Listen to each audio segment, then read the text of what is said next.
வணக்கம் நண்பர்களே. காலையில் தூங்கி எழுந்த உடனே நீங்கள் முதல்ல என்ன பண்ணுவீங்க? நிறைய பேருக்கு முதல்ல மொபைல் பார்க்குறதா தான் இருக்கும்.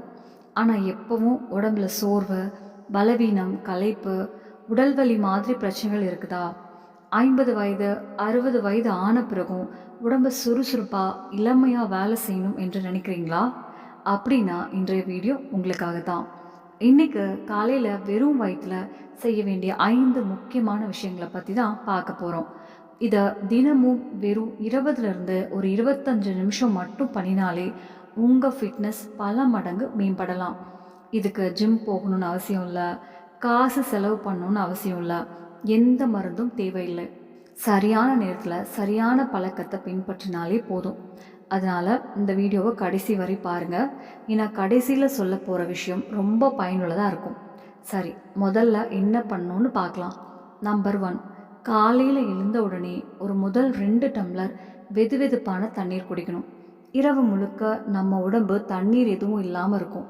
அதனால் காலையில் தண்ணீர் குடிக்கும்போது உடம்பு புத்துணர்ச்சியாக ஆக ஆரம்பிக்கும். செரிமானமும் நன்றாக வேலை செய்யும். மலச்சிக்கல் பிரச்சனை இருந்தால் அதுவும் கொஞ்சம் கொஞ்சமாக குறைய உதவும். சருமமும் ஃப்ரெஷ்ஷாக தெரியும். தண்ணீரை அவசரப்படாமல் உட்காந்து மெதுவாக குடிங்க. நின்றுக்கிட்டு குடிக்காதீங்க. விருப்பம் இருந்தால் கொஞ்சம் எலுமிச்சை சாறு சேர்க்கலாம். இல்லைன்னா சாதாரண வெதுவெதுப்பான தண்ணீரே போதும். சரி, நம்பர் 2, 5 முதல் 10 நிமிஷம் வரை மூச்சு பயிற்சி அல்லது பிராணாயாமம். காலையில் எழுந்த உடனே பல பேர் வேலை, டென்ஷன், அவசரம் என்று ஓட ஆரம்பிச்சிடுறாங்க. ஆனால் நம்ம உடம்புக்கும் மனசுக்கும் கொஞ்சம் நேரம் கொடுக்கணும். தினமும் சில நிமிஷம் ஆழமாக மூச்சை இழுத்து விட்டால் மனசு ரிலாக்ஸ் ஆகும். உடம்புக்கும் நல்ல புத்துணர்ச்சி கிடைக்கும். ரத்த ஓட்டமும் சீராகும். யோகா தெரிஞ்சவங்க அதை செய்யலாம். இல்லைன்னா சாதாரணமாக மூக்கின் வழியாக ஆழமாக மூச்சை இழுத்து மெதுவாக வெளியே விட்டாலே போதும். இந்த சின்ன பழக்கம் கூட நாளை முழுக்க நல்ல எனர்ஜி கொடுக்கும். சரி, நம்பர் 3க்கு போகலாமா? 10 நிமிஷம் லேசான ஸ்ட்ரெச்சிங் இல்லாட்டி யோகா. வயசு 30 இருந்தாலும் சரி, இல்லை 60 இருந்தாலும் சரி, காலையில் உடம்பை கொஞ்சம் அசைக்கிறது ரொம்ப முக்கியம். இரவு முழுக்க ஒரே நிலையில் படுத்திருந்தா உடம்பு கொஞ்சம் இறுக்கமாக இருக்கும். அதனால் கழுத்தை மெதுவாக சுற்றுங்க, தோள்களை அசைங்க, கைகளை மேலே தூக்கி நீட்டுங்க, கால் விரல்களை தொட முயற்சி பண்ணுங்க. யோகா செய்வீங்கன்னா தாடாசனம், புஜங்காசனம், பவன முக்தாசனம் மாதிரி எளிய ஆசனங்கள் செய்யலாம். தினமும் 10 நிமிஷம் இதுக்காக செலவு பண்ணினாலே உடம்பு நல்லா ஃப்ளெக்சிபிளாக இருக்கும்.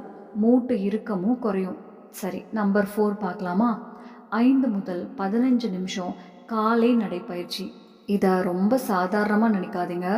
காலையில் கொஞ்ச நேரம் நடப்பது உடம்புக்கு பெரிய நன்மை தரக்கூடிய பழக்கம். குறிப்பாக காலையின் மென்மையான வெயிலில் நடக்கும்போது உடம்புக்கு தேவையான வைட்டமின் டி கிடைக்க உதவும். எலும்புகளுக்கும் தசைகளும் ஆரோக்கியமாக இருக்க உதவும். இதயத்துக்கும் நல்லது. உடல் எடையை கட்டுப்பாட்டில் வைக்கவும் உதவுது. வேகமாக ஓடணும்னு அவசியம் இல்லை. உங்களால் முடிஞ்ச அளவுக்கு சாதாரண வேகத்தில் 10 முதல் 15 நிமிஷம் நடந்தாலே போதுங்க. வயசு அதிகமாக இருந்தால் மாடியிலையோ வீட்டுக்குள்ளேயோ கூட நடக்கலாம். இந்த பழக்கம் குறிப்பாக 60 வயசுக்கு மேலே இருக்கவங்களுக்கு ரொம்ப பயனுள்ளதாக இருக்கும். சரி, நம்பர் 5க்கு போகலாமா? காலையில் வெறும் வயிற்றில் 5 ஊற வைத்த பாதாம் அல்லது ஊற வைத்த கொண்டக்கடலை சாப்பிடுவது. இப்போ நம்ம பார்க்க போகிறது இந்த வீடியோவோட மிகவும் பயனுள்ள பழக்கம்.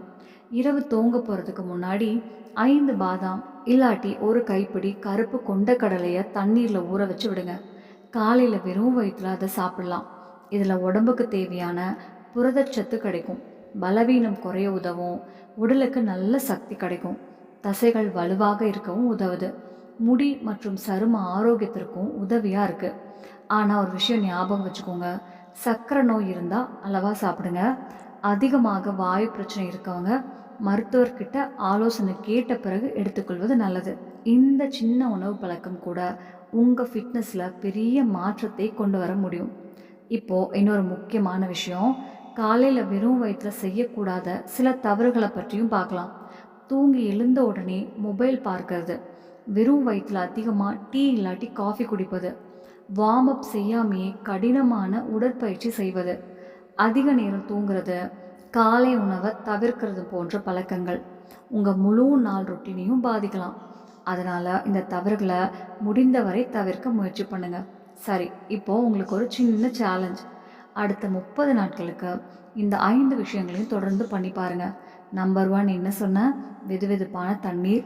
நம்பர் 2 பிராணாயாமம் அல்லது மூச்சு பயிற்சி. நம்பர் 3 ஸ்ட்ரெச்சிங் இல்லாட்டி யோகா. நம்பர் 4 நடைப்பயிற்சி. நம்பர் 5 ஊற வைத்த பாதாம் இல்லாட்டி கொண்டக்கடலை. இந்த 5 பழக்கங்களையும் தொடர்ந்து பின்பற்றி பாருங்க. உங்கள் உடல் சக்தி, தூக்கம், செரிமானம், மனநிலை என பல விஷயங்களில் நல்ல மாற்றத்தை நீங்களே உணர ஆரம்பிப்பீங்க.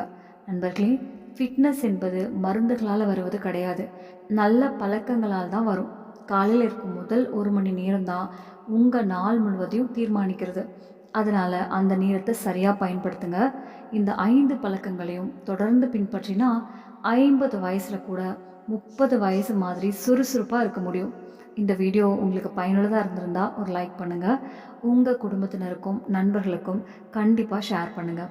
கமெண்ட்டில் நான் 30 டேஸ் சேலஞ்ச் ஆரம்பிக்கிறேன்னு எழுதுங்க. மேலும் இது போன்ற பயனுள்ள ஆரோக்கிய தகவல்களை தெரிஞ்சுக்க நம்ம டெய்லி ஆன் சேனலையும் சப்ஸ்கிரைப் பண்ண மறக்காதீங்க. அடுத்த வீடியோவில் மீண்டும் சந்திப்போம். அதுவரை ஆரோக்கியமாக இருங்க, பாதுகாப்பாக இருங்க. ஒவ்வொரு காலையும் உங்கள் பலமாக மாற்றிக்கோங்க. நன்றி. நம்ம சேனல்ல பிடிச்சிச்சுன்னா லைக் பண்ணுங்க, ஷேர்